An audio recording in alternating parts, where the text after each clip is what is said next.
인도와 파키스탄이 또다시 충돌 직전까지 갔습니다. 전쟁이 아닌 물 때문이었습니다.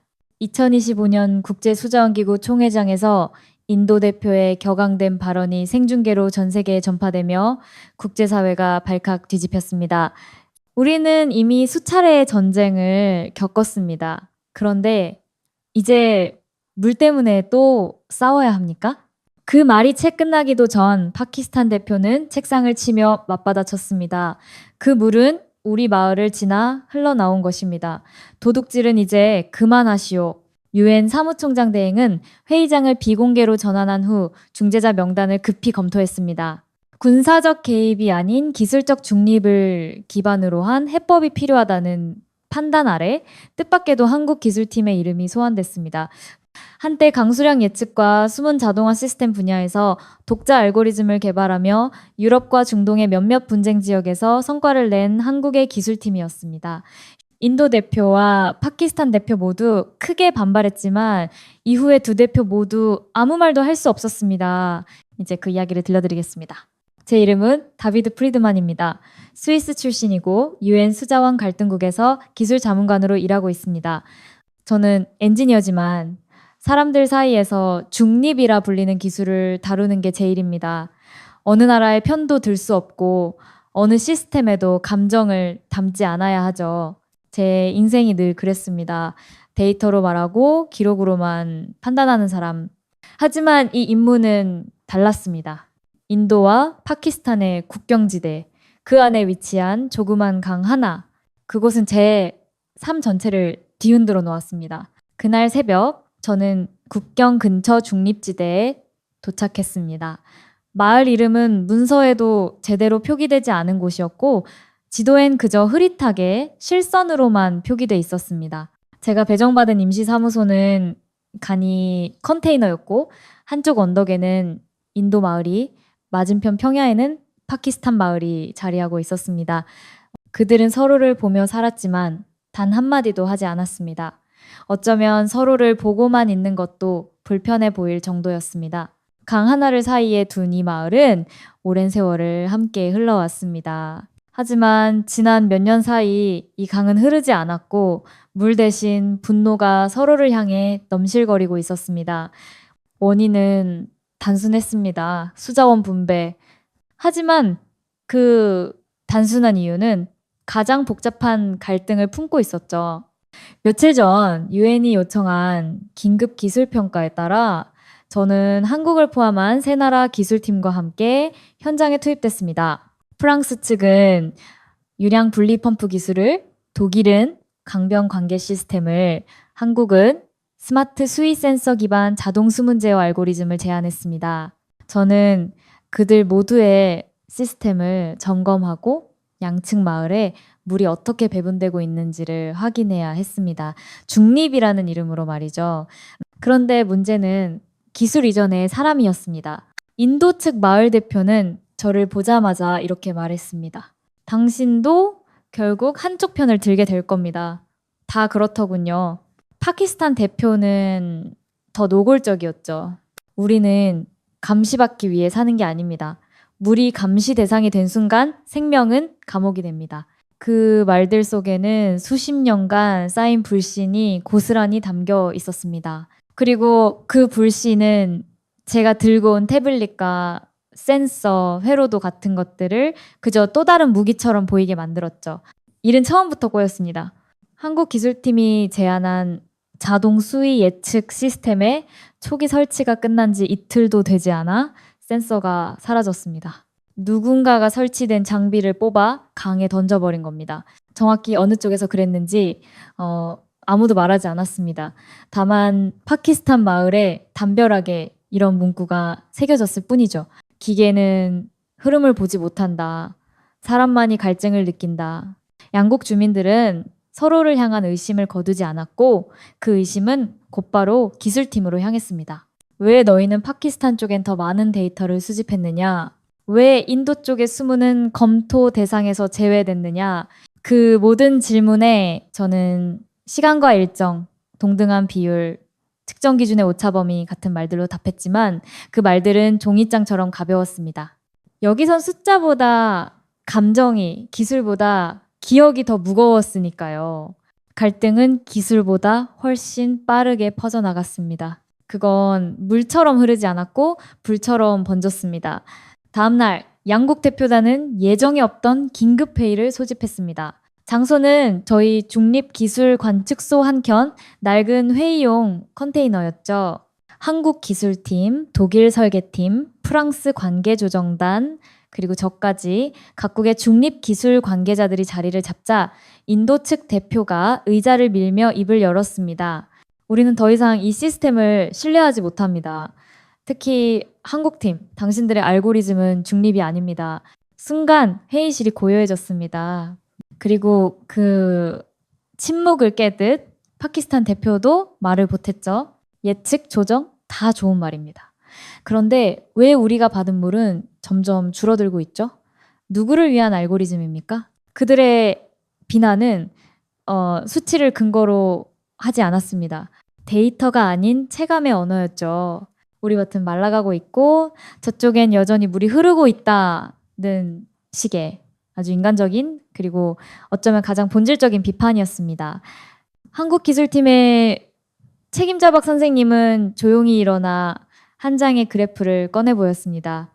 지난 열흘간의 수위 변화, 수문 개방 시간, 강우량 예측 모델, 그리고 자동 조정에 따른 수로 흐름 시뮬레이션 모두 논리적이었고 명확했으며 무엇보다 공정해 보이는 도표였습니다. 하지만 그 그래프는 곧 인도 대표의 손에 의해 구겨져 바닥에 떨어졌습니다. 공정하다고요? 그럼 왜 우리 마을 아이들이 2시간 더 기다려야 합니까? 왜 우리 노는 찬물 대신 끝물을 받아야 하죠? 박 선생님은 아무 말도 하지 않았습니다. 그리고 저는 그 침묵을 이해할 수 있었습니다. 기술은 이유를 설명할 수 있어도 감정을 설득하지는 못하니까요. 그날 회의는 파행으로 끝났습니다. 파키스탄 측은 기술 장비에 대한 전면 재검토를 요구했고 인도 측은 한국 시스템의 철수를 요청했습니다. UN 중재단은 일단 검토 기간을 일주일 연장했고 그 사이 저는 2마을을 각각 다시 방문하게 됐습니다. 인도 마을에서는 수로 근처에서 종이 박스를 태우는 아이들이 있었습니다. 그 안에는 센서 케이스 일부가 불타고 있었고 저는 조심스럽게 아이들에게 물었죠. 그건 어디서 난 거니? 한 소년이 말했습니다. 몰라요. 저쪽 어른들이 버리라고 했어요. 저건 우리 걸 감시한다고요. 한편 파키스탄 마을에서는 어떤 노인이 제게 다가와 이렇게 말했습니다. 어차피 물은 위에서 아래로 흐릅니다. 그런데 요즘은 누가 물을 어디로 흘려보낼지를 결정한다고 하더군요. 그게 기술입니까? 권력입니까? 저는 말문이 막혔습니다. 그들의 분노는 물이 없어서가 아니라 누가 물의 방향을 결정하고 있는지 알 수 없다는 공포에서 비롯된 것이었습니다. 그리고 그 공포의 화살이 점점 한국 기술팀으로 집중되고 있었습니다. 몇몇 인도 마을 주민들은 밤사이 수문 근처로 접근하려 했고 파키스탄 청년들은 설치된 모니터링 타워에 돌을 던졌습니다. 다행히 인명피해는 없었지만 기술자들은 안전구역으로 일시 후송됐고 일부 장비는 철수 조치됐습니다. 박 선생님은 그날 밤 조용히 말했습니다. 이건 실패입니다. 우리가 실패했어요. 무엇이 실패입니까? 제가 묻자 그는 종이컵에 물을 따라 제게 건넸습니다. 공평한 기술이란 같은 양을 나누는 게 아닙니다. 누가 먼저 목말랐는지 누가 먼저 기다렸는지를 이해하는 게 시작이어야 해요. 그 말은 저를 깊은 침묵에 빠뜨렸습니다. 저는 늘 기술이 공정하다고 믿었습니다. 중립적으로 설계된 알고리즘, 실시간 조정 시스템, 예측 기반 최적화, 그 모든 게 옳다고 배웠고 지금도 시스템은 정확히 작동하고 있었습니다. 하지만 그날 밤 저는 깨달았습니다. 이 분쟁의 본질은 물이 흐르지 않는다는 문제가 아니라 이 물이 누구의 것인지에 대해 아무도 설득당하지 않고 있다는 사실이라는 걸요. 한국 기술팀은 철수를 고려하고 있었습니다. 박 선생님은 마지막으로 UN 중재단에 소규모 센서 유지만을 요청했고 저는 그 요청서를 읽으며 다시 한번 질문을 던졌습니다. 이 기술이 정말 이곳에 필요한 게 맞는가? 그리고 제 안에서 처음으로 관찰자가 아닌 사람으로서의 갈등이 시작됐습니다. 그 주의 시작은 생각보다 희망적이었습니다. 한국 기술팀이 철수를 고민하고 있던 시점, 유엔은 다른 두 기술안을 가속 배치했습니다. 프랑스의 강우량, 유도유량 분리 시스템과 독일의 협동 기반 관계 분산 조정 장치. 두 시스템 모두 이론적으로는 강력했고 설계서만 보면 이 분쟁을 단기간에 완화할 수 있을 것처럼 보였죠. 프랑스 팀은 곧장 강상류에 진입했습니다. 그들은 지형 경사도에 따라 빗물을 자연 분산시키는 섬세한 유도 설계를 제안했고 일부 자동 밸브를 설치해 물의 흐름을 기계적으로 제어하려 했습니다. 초반엔 반응이 괜찮았습니다. 인도 측 마을은 자연을 흘려보내는 방식이 우리 전통과 가깝다고 말했고 파키스탄 쪽도 이건 감시가 아니라 조화라며 긍정적인 반응을 보였죠. 하지만 그 기대는 단 3일 만에 무너졌습니다. 갑작스런 소나기가 내렸고 밸브 설계 기준보다 훨씬 많은 양의 강우가 몰려들었습니다. 설비는 정해진 강수량 내에서는 정교하게 작동했지만 지역 특성상 변동폭이 워낙 컸던 탓에 장비가 감당하지 못한 것이었습니다. 결과는 참담했습니다. 파키스탄 마을 일부에 침수가 발생했고 몇 가구는 한밤중에 대피해야 했죠. 그날 밤 마을 주민들의 손엔 프랑스 기술팀의 설계도가 찍힌 채 나뒹굴었습니다. 이건 장난감입니까? 우리 집이 실험실이었나요? 그보다 더 큰 충격은 다음 날 벌어졌습니다. 독일 팀의 협동 기반 관계 분산 시스템이 가동되기 시작한 날이었죠.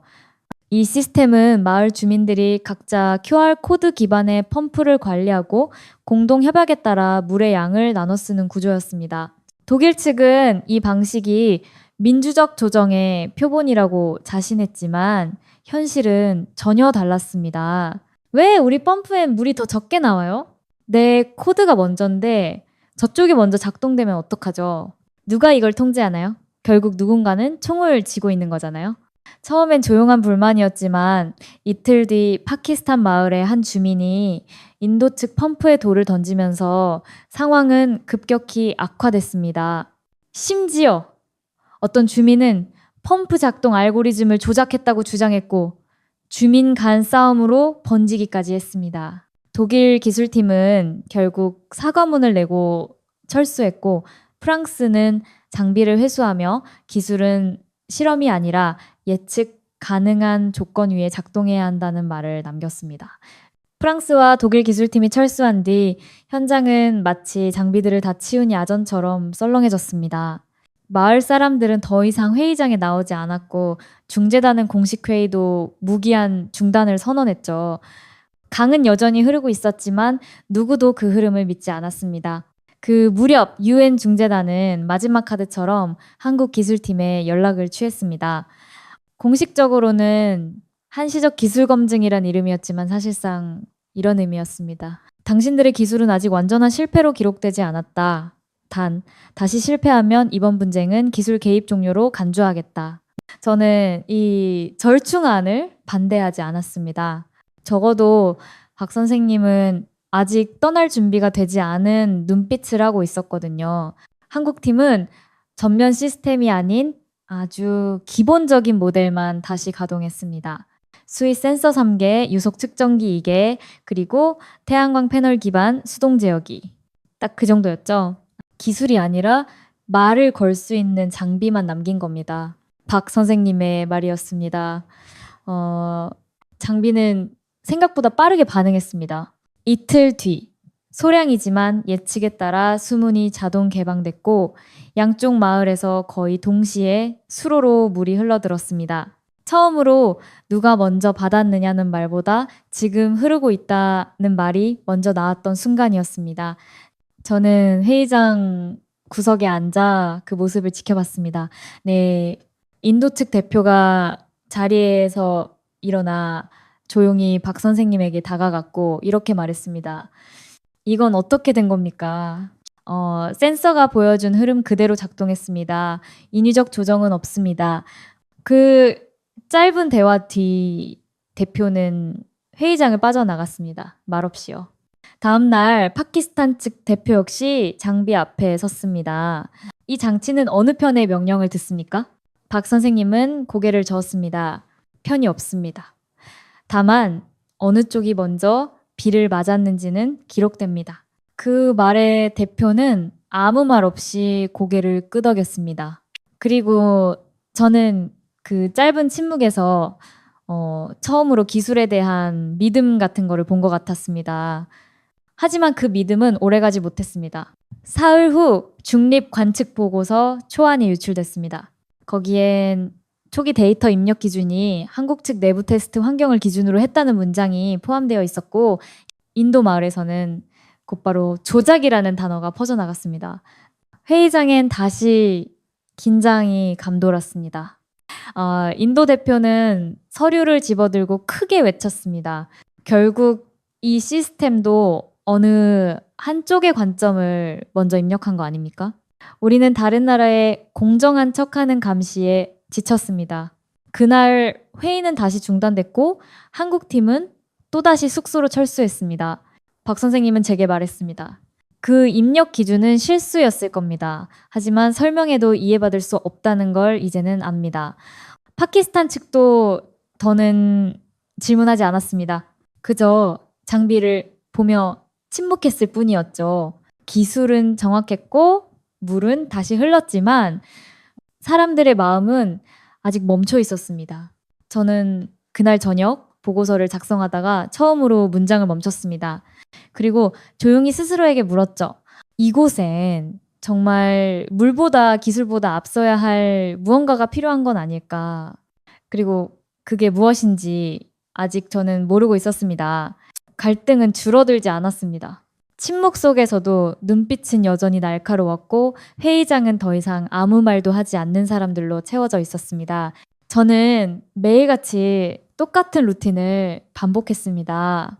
강을 따라 관측소를 돌고 센서 데이터를 모니터링하며 회의록 초안을 쓰고 밤이면 묵은 회의 자료를 다시 펼쳐보았습니다. 그러나 모든 그래프는 그저 멈춰있는 감정을 되풀이할 뿐이었습니다. 결과는 완벽했지만 누구도 그것을 결정이라 부르지 않았습니다. 그날은 아이들이 회의장 근처에 모이던 날이었습니다. 마을마다 돌아가며 어린이 식수교육이 진행되던 일정이었죠. 그저 스쳐 지나가는 하루였고 모두가 신경 쓰지 않았던 순간이었습니다. 그런데 오후쯤 회의장 바깥강가에서 작은 소동이 일어났습니다. 한 파키스탄 소녀가 작은 쪽지를 접어 강물에 띄우고 있었던 겁니다. 그것은 투박한 종이배였고 물이 스미면 곧 가라앉을 듯한 아주 얇은 것이었죠. 그 종이에는 이렇게 적혀 있었습니다. 고마워요. 물이 왔어요. 그 아이는 강을 따라 흐르는 물을 향해 작은 인사를 했고 배는 그 물살을 따라 천천히 인도 마을 쪽으로 흘러갔습니다. 그리고 인도 쪽에서 또 다른 아이가 그 배를 건져 올리더니 자기도 뭔가를 적어 다시 흘려보냈습니다. 저는 그 광경을 숨죽여 지켜보다가 문득 회의장 유리창 너머에 서 있던 박 선생님을 발견했습니다. 그는 아이들을 보고 있었고 손엔 회로도가 아닌 작은 손수건을 쥐고 있었습니다. 그날 저녁 한국팀이 저녁회의 보고서를 보내지 않았습니다. 대신 박 선생님이 저를 회의실 뒤편 작은 컨테이너로 불렀습니다. 우리가 만든 시스템 왜 실패하는지 아세요? 그는 물었습니다. 정확하지 않아서가 아닙니다. 너무 빨리 움직여서 그래요. 저는 이해하지 못했습니다. 빠르게 반응하는 게 기술의 미덕 아닙니까? 사람은 기다리는 생명입니다. 물도 마찬가지예요. 너무 빠르면 무섭고 너무 느리면 버려지죠.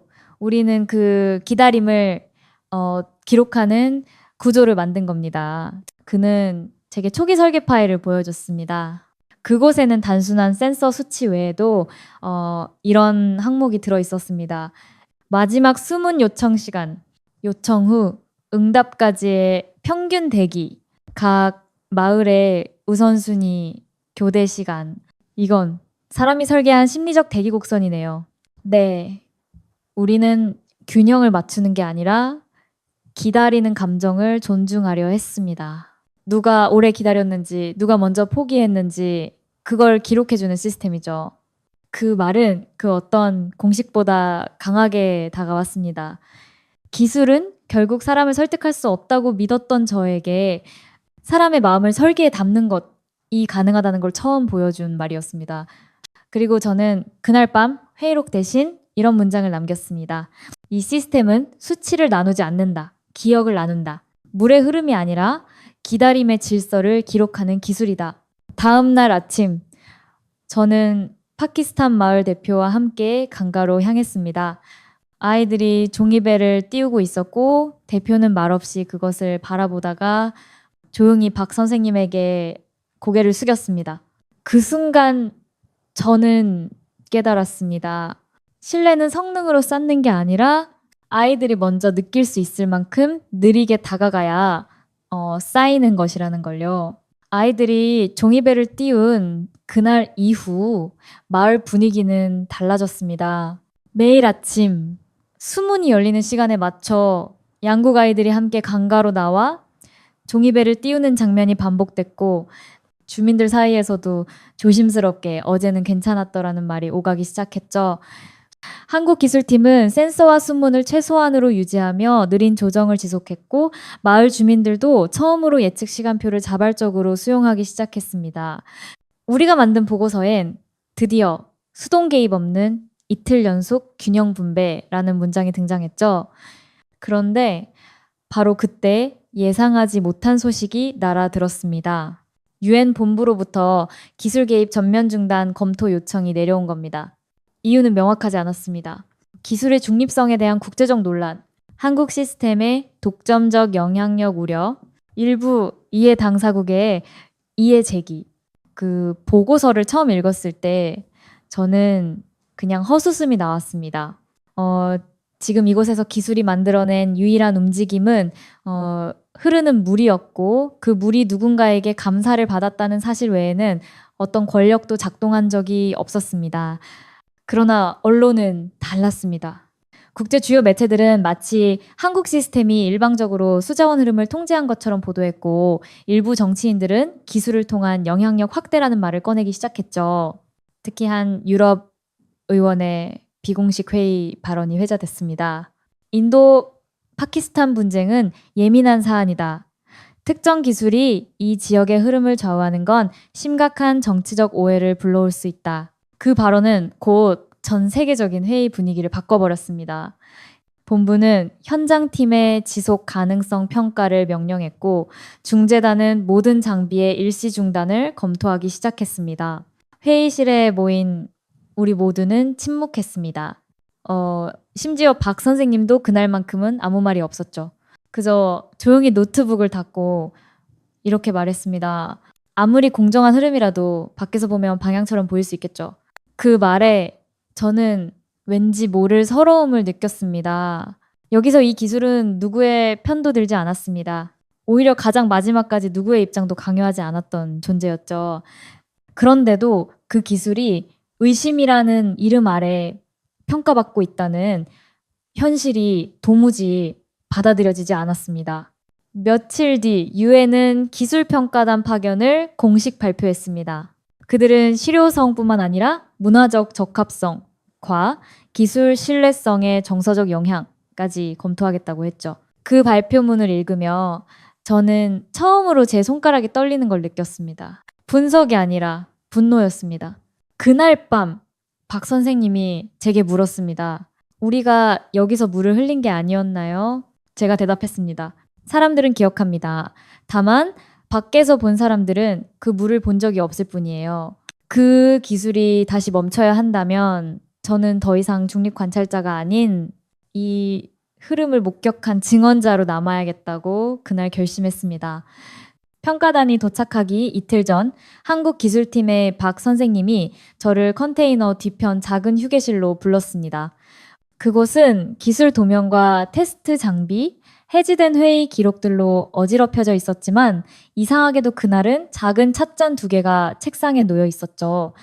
차라도 한 잔 하시죠? 이제 곧 모두 끝나니까요. 그 말은 담담했지만 그 안에 묻힌 결의 같은 거를 저는 느낄 수 있었습니다.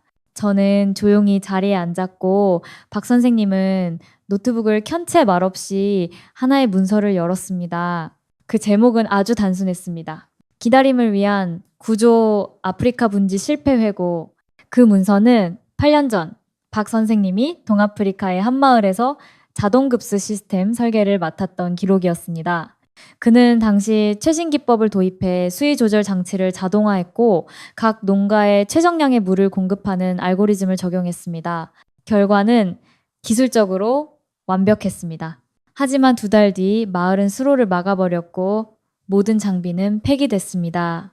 왜였을까요? 그가 묻자 저는 당연히 기술적 결함을 의심했습니다. 아니었습니다. 그는 조용히 말했습니다. 그 마을에선 물을 나누는 기준이 수치가 아니라 순서였습니다. 누가 어제 먼저 받았는지, 오늘은 누가 양보할 차례인지, 그건 알고리즘이 계산할 수 없는 질서였죠. 그때 그는 처음으로 기술의 방향을 바꾸기 시작했습니다. 정확하고 빠르게 흐르게 하는 것이 아니라 기다리는 사람의 마음이 존중받을 수 있도록 설계하는 쪽으로 말이죠. 그리고 그는 그 경험을 바탕으로 한국의 오래된 관계 방식인 물고 시스템을 공부하게 됩니다. 모두가 기억하고 모두가 아는 순번. 물고를 돌보는 마을 어르신은 하루 물기를 트는 순서를 외우고 있었고 어느 밭이 먼저 받아야 하는지를 기억으로 조정했죠. 저는 그게 기술이라고 생각했어요. 기억의 방식, 기다림의 질서, 누구도 억울하지 않게, 누구도 배제되지 않게 그 원리를 디지털로 재현할 수 있다면 진짜 공정은 숫자보다 앞설 수 있다고 믿었습니다. 저는 말이 나오지 않았습니다. 기술자는 보통 정확도를 자랑합니다.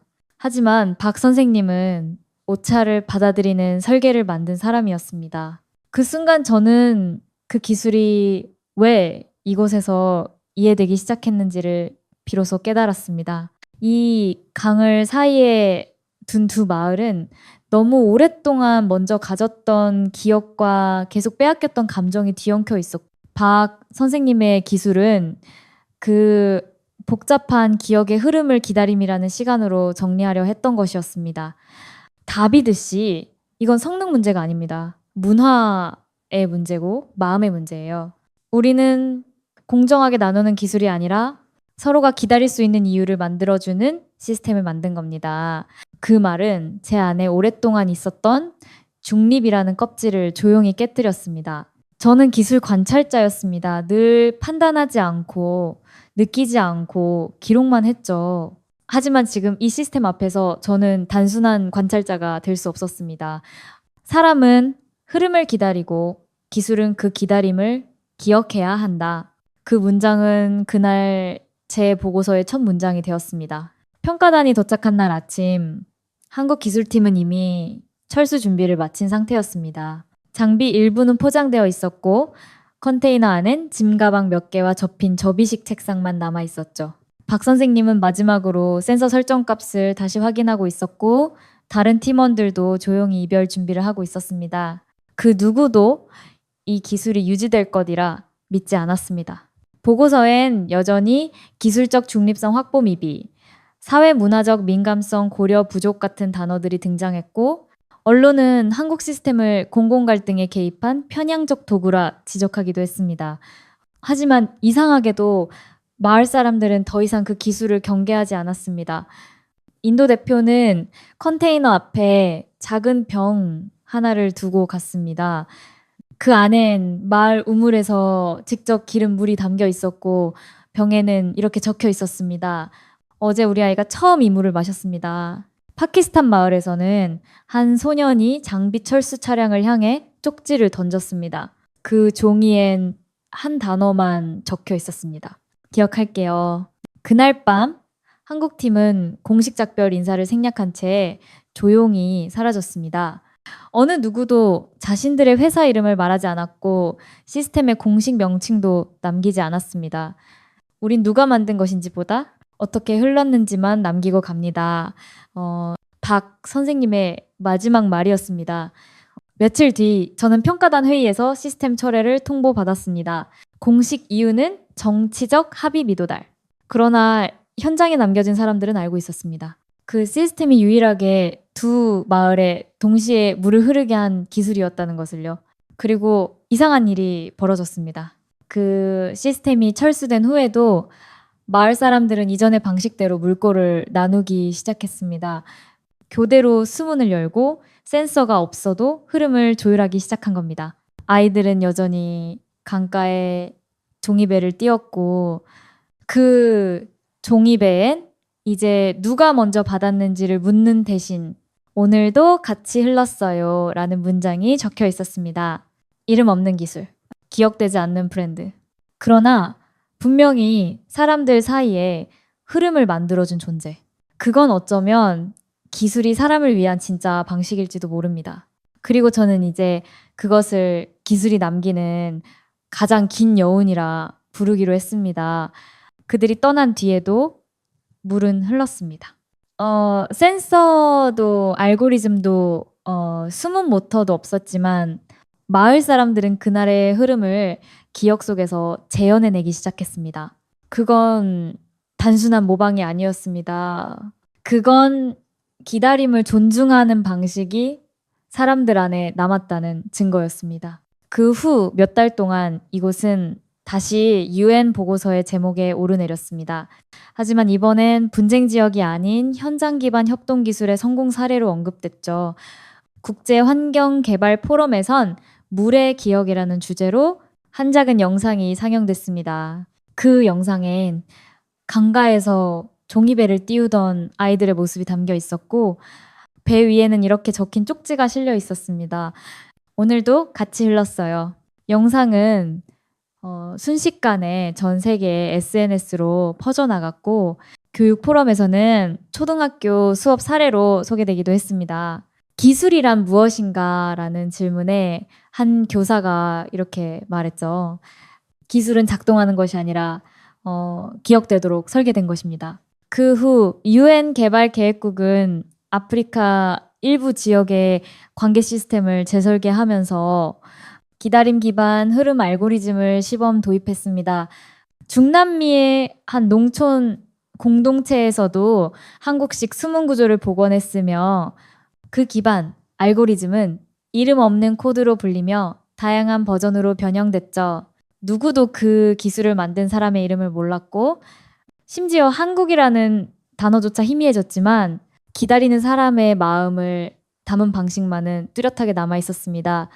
어떤 국제 컨퍼런스에선 이런 질문이 나왔습니다. 이 기술의 핵심은 예측입니까? 조정입니까? 한 현장 기술자가 조용히 웃으며 대답했습니다. 아니요, 관찰입니다. 누가 오래 기다렸는지, 누가 양보했는지, 누가 먼저 물러섰는지를 기록하는 방식이죠. 그 말은 박 선생님의 목소리를 떠올리게 했습니다.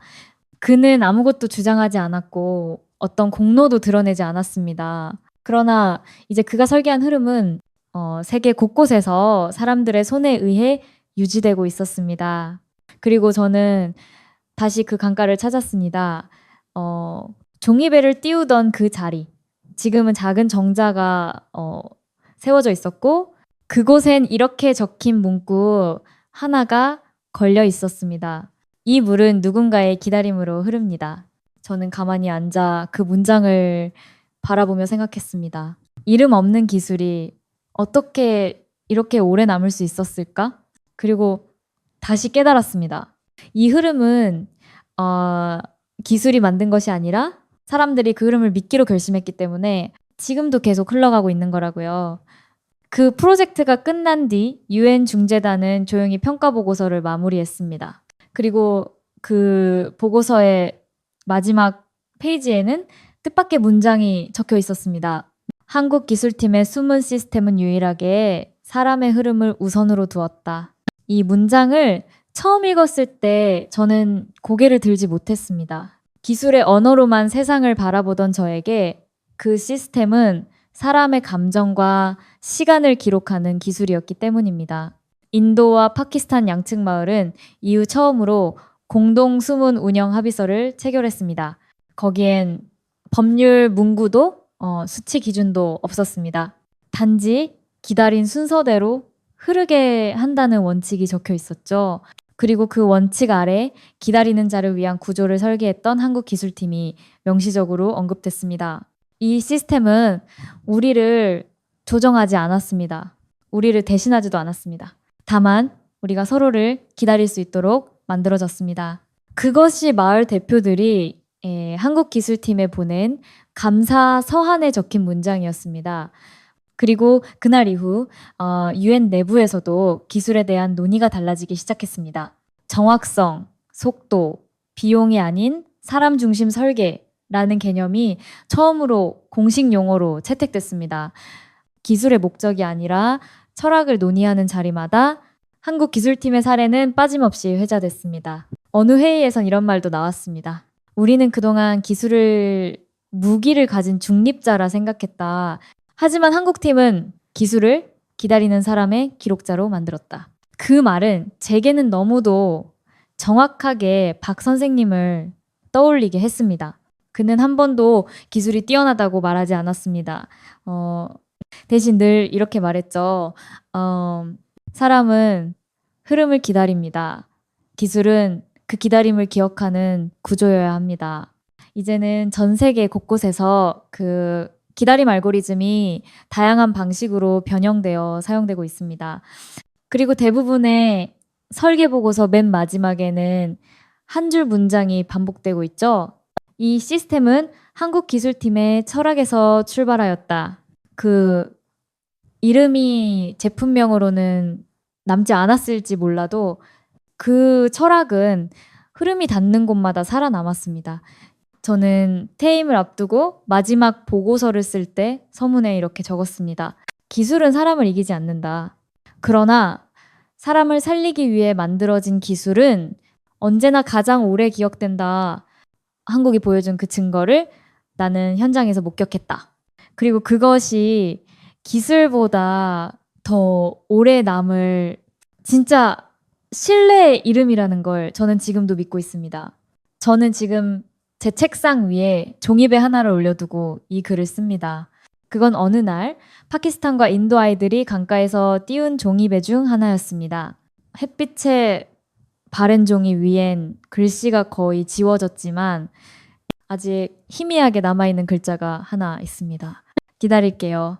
그 문장이 제게 준 울림은 그 어떤 기술 매뉴얼보다도 깊고 선명했습니다. 저는 수십 년 동안 UN 기술 자문관으로 일하면서 세계 각지의 분쟁 현장과 복구 사업을 경험했습니다. 그리고 언제나 기술은 성능과 속도로 평가받았고 사람은 그 기술을 따라가는 존재로만 그려졌습니다. 그러나 한국 기술팀이 보여준 시스템은 그 모든 전제를 뒤집었습니다. 그들이 만든 것은 단순한 숨은 장치가 아니었습니다. 그건 기다리는 마음을 먼저 계산하는 구조였고 누가 물을 먼저 가져갔는지가 아니라 누가 물러서 있었는지를 기록해주는 방식이었습니다. 그들은 누구보다 뛰어난 알고리즘을 만들었지만 그 누구보다 조용히 물러났습니다. 브랜드도 기업 이름도 남기지 않았지만 마을 사람들은 여전히 그들을 기억하고 있었습니다. 그 기억은 기술이라는 이름으로 남아있지 않았습니다. 그건 서로를 기다릴 수 있는 방법이라는 공존의 리듬으로 살아있었죠. 그렇기에 저는 단언할 수 있습니다. 한국은 기술을 만든 나라가 아닙니다. 사람을 기다리는 법을 잊지 않았던 나라입니다. 그 기다림이 있었기에 그 기술은 살아남았습니다. 이름 없이도 흐름은 이어졌고 지워진 로고 대신 사람들의 마음속에 남았습니다. 지금도 세계 곳곳에서 그 알고리즘은 변형되어 사용되고 있습니다. 하지만 저는 알고 있습니다. 그 어디에도 박 선생님의 이름은 쓰이지 않았고 그 누구도 그 장비의 출처를 기억하지 못할 수도 있다는 것을요. 그러나 저는 압니다. 그 기술이 왜 아직도 흐르고 있는지를 그건 사람을 향했기 때문입니다. 그리고 그 이유만으로도 그 기술은 세상 어떤 이름보다 오래 기억될 자격이 있습니다. 이 이야기에서 우리가 배울 수 있었던 거는 진정한 기술은 사람의 흐름을 따르고 기다림의 마음을 기억하는 것이라는 점입니다. 아무리 정교한 시스템이라 해도 누군가를 설득하지 못하고 그 기다림에 응답하지 못한다면 결국 그것은 믿음으로 이어지지 못한다는 것을요. 공감이 되셨다면, 그리고 누군가에게도 전하고 싶으시다면 좋아요와 구독으로 함께 해주세요. 지금까지 김아윤이었습니다. 감사합니다.